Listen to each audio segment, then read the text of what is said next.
প্রিয় শিক্ষার্থীরা, আজকে আমি তোমাদের আবারও দ্বিমেরুকরণের অবসান সেই চ্যাপ্টারটা নিয়ে আলোচনা করব। আসলে বিশাল চ্যাপ্টার, সেটা এত সহজে শেষ করা সম্ভব নয়, কিছুটা সময় লাগবে। আশা করি তোমরা সেটা শুনবে আমার কথাগুলো এবং নিজে সেটা বারবার শুনে নিজের প্রচেষ্টায় সেটা বুঝবে। বিষয়বস্তু যদি না বুঝো তাহলে কোনো উত্তর পরীক্ষার খাতায় সঠিকভাবে লেখা সম্ভব নয়। তাই পরীক্ষার খাতায় সঠিকভাবে তোমাকে লিখতে গেলে আগে বিষয়বস্তুটা ভালোভাবে বুঝতে হবে এবং সেটার জন্য আমার এই ক্ষুদ্র প্রয়াস আশা করি তোমাদের উপকারে আসবে। আজকে আমি তোমাদের যে বিষয়টা নিয়ে আলোচনা করব সেই বিষয়টা হলো যে সোভিয়েত ইউনিয়নের রাষ্ট্রপতি যখন মিখাইল গর্বাচেভ হলেন 1985, তিনি রাষ্ট্রপতি হওয়ার পর কিছু সংস্কার নীতি শুরু করেছিলেন এবং সেই সংস্কার নীতির ফলে সোভিয়েত ইউনিয়ন ভেঙে যায়, সোভিয়েত ইউনিয়নের অবলুপ্তি ঘটে, যেটা শেষ পর্যন্ত 1991 সালে সোভিয়েত ইউনিয়ন ভেঙে যায় এবং 15টি স্বাধীন সার্বভৌম রাষ্ট্র নতুন করে গঠন হয়। আমাদের এবারের আলোচনায় থাকবে তিনি সোভিয়েত ইউনিয়ন ভেঙে যাওয়ার মেইন কারণগুলো কি কারণে সোভিয়েত ইউনিয়ন ভেঙে গিয়েছিল। আমরা যদি আলোচনা করি তাহলে দেখব বিভিন্ন সমস্যায় জর্জরিত ছিল সোভিয়েত ইউনিয়ন। বিশেষ করে রাজনৈতিক যে সমস্যাটা ছিল, সেখানে কমিউনিস্ট পার্টির সম্পূর্ণ নেতৃত্বে চলত দেশের শাসন ব্যবস্থায় কমিউনিস্ট পার্টি ছাড়া অন্য কোনো রাজনৈতিক কোনো দলের অস্তিত্ব ছিল না এবং কমিউনিস্ট পার্টি ছাড়া অন্য দল করাটা তাদের ক্ষেত্রে বেআইনি ছিল সোভিয়েত ইউনিয়নের শাসকদের কাছে। তাই জনগণ যে তাদের পূর্ণ যে অধিকার সেটা কমিউনিস্ট পার্টির দ্বারা পায়নি। বিশেষ করে সামাজিক অধিকার, যদিও অর্থনৈতিক অধিকার কিছুটা আদায় করেছে, কিন্তু নিজেদের রাজনৈতিক অধিকার, বাক স্বাধীনতা এবং নিজেদের মৌলিক অধিকারগুলো আদায় করতে পারেনি সোভিয়েত ইউনিয়নের জনগণ। তাই সোভিয়েত ইউনিয়নের জনগণ সোভিয়েত শাসন ব্যবস্থার প্রতি তেমন সন্তুষ্ট ছিল না এবং যেটার কারণে সোভিয়েত ইউনিয়ন শেষ পর্যন্ত ভেঙে যায়। মিখাইল গর্বাচেভ অনেকটা চেষ্টা চালিয়েও নিজে সোভিয়েত ইউনিয়নকে এক করে রাখতে পারেননি। তিনি শেষ পর্যন্ত পদত্যাগ করেন এবং সোভিয়েত ইউনিয়ন ভেঙে যায়। আমরা এর পরবর্তী যে পয়েন্টটা আলোচনা করব সেটা হলো, আগে যারা কমিউনিস্ট পার্টির লিডার ছিলেন, নেতারা ছিলেন, স্ট্যালিন, লেনিন, এরা যারা ছিলেন, এদের প্রতি সাধারণ মানুষের যে অগাধ বিশ্বাস ছিল এবং তাদের নেতৃত্ব যে সুন্দরভাবে চলত, সেটা কিন্তু 1985-তে যখন মিখাইল গর্বাচেভ নেতৃত্বে আসলো সোভিয়েত ইউনিয়ন, তখন কিন্তু স্ট্যালিন এবং লেনিন এদের মতো তিনি শাসন করতে পারেননি। জনগণের আশা আকাঙ্ক্ষা পূরণ করতে সম্পূর্ণভাবে ব্যর্থ হয়েছিলেন মিখাইল গর্বাচেভ। স্ট্যালিন লেনিনের মতো সেই শাসন ব্যবস্থা তিনি কায়েম করতে পারেনি সোভিয়েত ইউনিয়নে, যেটার জন্য মানুষ তাকে পছন্দ করেনি। মানুষকে তিনি প্রভাবিত করতে পারলেন না। তিনি নিজে বিলাসবহুল জীবনযাপন করতে লাগলেন। যে কমিউনিস্টরা সবসময় বিলাসবহুল জীবনকে অবজ্ঞা করে সাধারণ মানুষের মতো চলাফেরা করে, মিখাইল গর্বাচেভের কাছে আসার পর দেখা গেল যে তার বিলাসবহুল জীবনযাপন, তার সাথে যারা কমিউনিস্ট নেতা ছিলেন তাদের সেই বিলাসবহুল জীবনযাপন, স্বজনপোষণ নীতি এবং দুর্নীতি সেই সময় সাধারণ মানুষের প্রতি শ্রদ্ধা এবং সমর্থন কমিউনিস্ট গভর্নমেন্ট হারিয়ে ফেলে। মিখাইল গর্বাচেভ সাধারণ মানুষ তাদেরকে যে শ্রদ্ধা এবং যে সমর্থন করত সেটা কিন্তু আর তিনি ধরে রাখতে পারলেন না, অর্জন করতে পারলেন না। এবং অর্জন করতে না পারার মেইন কারণটা হলো যে তাদের বিলাসবহুল জীবনযাপন করা, স্বজনপোষণ নীতি এবং দুর্নীতিকে বেশি করে তারা প্রাধান্যতা দিয়েছিলেন, এবং যেটার ফলে সোভিয়েত রাষ্ট্র ব্যবস্থা একেবারে দুর্বল হয়ে যায় এবং ধীরে ধীরে সোভিয়েত ইউনিয়ন অবলুপ্তির দিকে যায়। এই জিনিসগুলো আমাদেরকে মনে রাখতে হবে যে যারা শেষ দিকে কমিউনিস্ট নেতারা ছিলেন তারা নিজেদের স্বার্থকে প্রাধান্য দিয়েছিলেন। আর স্ট্যালিন বলো আর লেনিন বলো, এরকম নেতা যারা ছিলেন তারা নিজেদের স্বার্থকে বিসর্জন দিয়ে দেশের জনগণের জন্য কাজ করেছিলেন, কিন্তু জনগণ তাদেরকে যোগ্য জবাব দিয়েছিলেন সেই সময়, যার ফলে 1991 সালে সোভিয়েত ইউনিয়ন ভেঙে যায়। প্রেসিডেন্ট গর্বাচেভ কিছু সংস্কার নীতি এনেছিলেন, যেটা আমি আগের ক্লাসেও বলেছি তোমাদের।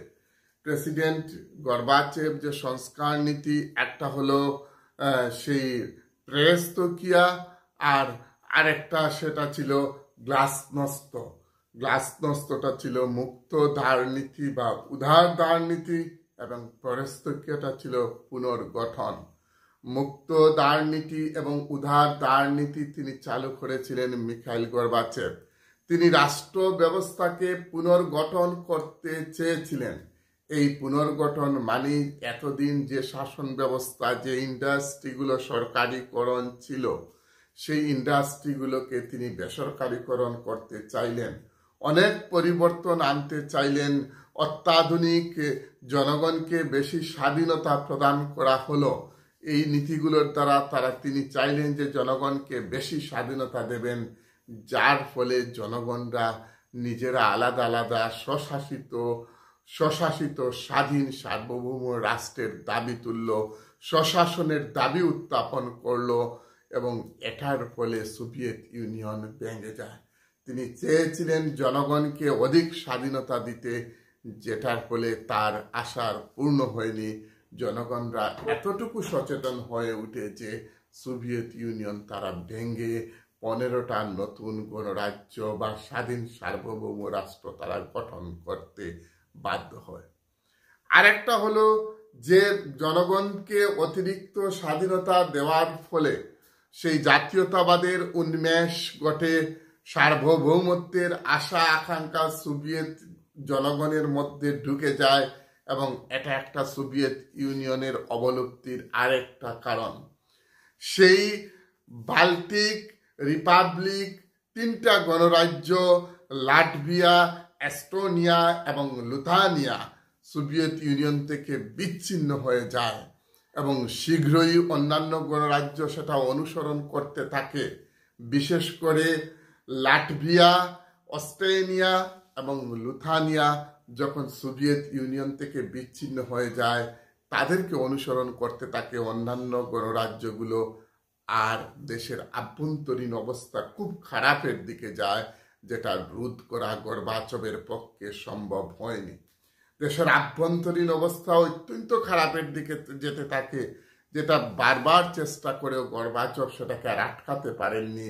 তাই 1991 সালের 25শে ডিসেম্বর গর্বাচেভ প্রেসিডেন্টের পদ থেকে পদত্যাগ করতে বাধ্য হলেন, এবং 15টি নতুন স্বাধীন গণরাজ্য গঠন হলো সোভিয়েত ইউনিয়ন ভেঙে। এই কারণগুলোর জন্য আমরা বলতে পারি যে সোভিয়েত ইউনিয়নের যে পতন ঘটেছে, যে ভেঙে গেছে, সেটা এই কারণগুলোই হচ্ছে। আরেকটা প্রশ্ন যদি আমরা আলোচনা করি তাহলে সেটা হলো যে কি কি পরিস্থিতিতে গর্বাচভ সোভিয়েত রাশিয়ার সংস্কার করেছিলেন।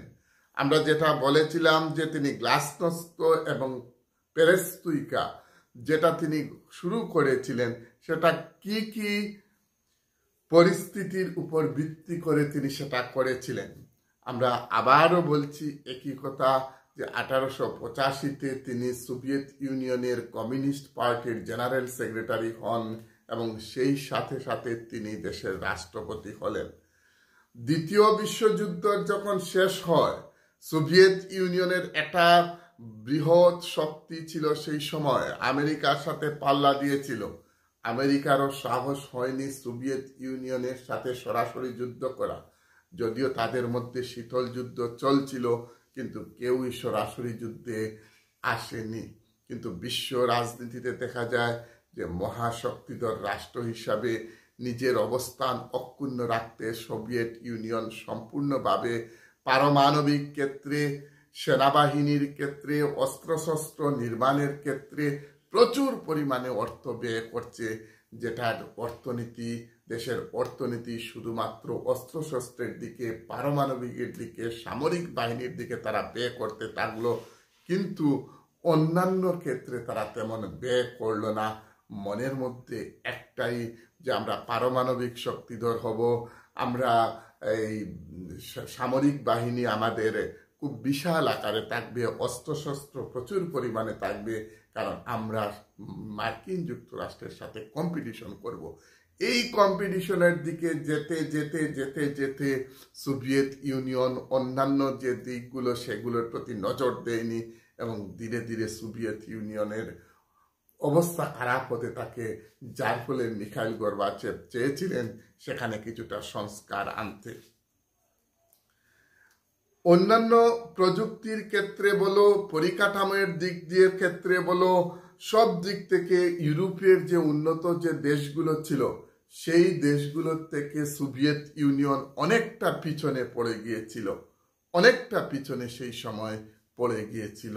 কারণ সোভিয়েত ইউনিয়ন শুধু কম্পিটিশনে থাকে, কার সাথে কম্পিটিশন করতেছিল? মার্কিন যুক্তরাষ্ট্রের সাথে। সোভিয়েত ইউনিয়নের শাসন ব্যবস্থা অনেকটা আমলাতান্ত্রিক এবং স্বৈরতান্ত্রিক হয়ে পড়ে। জনগণ দেশের রাজনৈতিক ব্যবস্থার প্রতি তেমন সন্তুষ্ট ছিল না, এমনভাবে তারা আমলাতান্ত্রিক এবং স্বৈরতান্ত্রিক হয়ে থাকে যে জনগণ তাদেরকে আর সহ্য করতে পারেনি। নিজের জনগণ তাদের বাক স্বাধীনতা হারিয়ে ফেলেছিল, রাজনৈতিক অধিকার সীমিত থাকায় জনগণ হতাশ হয়ে পড়ে, জনগণের কোনো মৌলিক অধিকার ছিল না। সব সময় কমিউনিস্ট পার্টি জনগণকে নিয়ন্ত্রণ করত, আমলারা জনগণকে নিয়ন্ত্রণ করত। এই কারণগুলোর জন্য প্রেসিডেন্ট গর্বাচেভ যখন নতুন করে আবার সোভিয়েত ইউনিয়নের প্রেসিডেন্ট হলেন, তখন তিনি চাইলেন যে কিছুটা সংস্কার করতে। তিনি চাইলেন যে কমিউনিস্ট পার্টির নিয়ন্ত্রণ কিছুটা শিথিল করতে, তিনি চাইলেন জনগণের স্বাধীনতা দিতে, কিন্তু দুর্ভাগ্য সেটা তিনি করতে গিয়ে দেশকে আর রক্ষা করতে পারলেন না। দেশ টুকরো টুকরো হয়ে ভেঙে যায়। তাহলে আমরা কি বুঝলাম প্রিয় ছাত্রছাত্রীরা? যে সোভিয়েত ইউনিয়ন ভাঙ্গার প্রধান কারিগর হলেন মিখাইল গর্বাচেভ। তার সংস্কার নীতি, তার সেই শাসন ব্যবস্থার পরিবর্তন, কমিউনিস্ট পার্টির যে নিয়ন্ত্রণে ছিল দেশ সেটাকে শিথিল করে দেওয়া, সরকারি যে ইন্ডাস্ট্রিগুলো ছিল সেগুলো 90% ইন্ডাস্ট্রিকে বেসরকারিকরণ করে দেওয়া, এই কারণগুলোর জন্য শেষ পর্যন্ত দেখা গেল যে সোভিয়েত ইউনিয়নকে আর তিনি রাখতে পারলেন না ধরে। বিশেষ করে যে দেশগুলো প্রথমে যে 3টা গণরাজ্য স্বাধীন হতে চেয়েছিল তারা চাইল, এবং তাদের সাথে সাথে দেখা গেল অন্যান্য 15টি গণরাজ্য, টোটাল 15টি গণরাজ্য স্বাধীন এবং সার্বভৌম আলাদা হতে চাইল, এবং সোভিয়েত ইউনিয়ন ভেঙে টুকরো টুকরো হয়ে গেল। এখানে শীতল যুদ্ধের শেষ হয়ে যায়, দ্বিমেরুকরণের অবসান ঘটে এবং পৃথিবীর মধ্যে একটাই শক্তিধর রাষ্ট্রের আত্মপ্রকাশ ঘটে। 1991 সালের 25শে ডিসেম্বরের পর থেকে পৃথিবীর মধ্যে একটাই শক্তিশালী রাষ্ট্রের আত্মপ্রকাশ ঘটে এবং সেটা হলো মার্কিন যুক্তরাষ্ট্র। যে মার্কিন যুক্তরাষ্ট্রকে টক্কর দেওয়ার মতো ক্ষমতা বর্তমান বিশ্বের আর কেউ নেই, কোনো রাষ্ট্রের নেই। সোভিয়েত ইউনিয়ন পারেনি মার্কিন যুক্তরাষ্ট্রের সাথে টক্কর দিতে। অনেক দিন তাদের মধ্যে শীতল যুদ্ধ চলেছিল। দ্বিতীয় বিশ্বযুদ্ধের সমাপ্তির পর থেকে 1945 থেকে মিখাইল গর্বাচেভের রাষ্ট্রপতির পদত্যাগ করার আগ মুহূর্ত পর্যন্ত উভয় দেশের মধ্যে শীতল যুদ্ধ চলছিল। কিন্তু সেই শীতল যুদ্ধের অবসান তখনই ঘটে যায় যখন দেখা গেল সোভিয়েত ইউনিয়নের পতন ঘটল এবং নতুনভাবে বিশ্বের মধ্যে একক শক্তিধর রাষ্ট্র হিসাবে আত্মপ্রকাশ করল মার্কিন যুক্তরাষ্ট্র। প্রিয় ছাত্রছাত্রীরা, আবারও আমি অন্য আরেকটা ক্লাসে আরও কিছু বিষয় নিয়ে আলোচনা করব এই চ্যাপ্টারের দ্বিমেরুকরণের অবসান চ্যাপ্টারের, কারণ এগুলো আলোচনার শেষ নেই এবং একদিনে সব আলোচনা করাও সম্ভব নয়। তাই তোমরা আমার কথাগুলো শুনবে, দেখতে থাকবে, যেটা বুঝলে সেটা না দেখে লেখার অভ্যাস করবে এবং নিজে নোট করবে, বারবার পড়বে, বারবার শুনবে। আশা করি তোমাদের উপকারে আসবে। তোমরা সবাই ভালো থাকো, পড়াশোনায় আরও এগিয়ে যাও, তোমাদের জীবন আরও সুন্দর হোক এই কামনা করে আজ এই পর্যন্তই। জয় হিন্দ।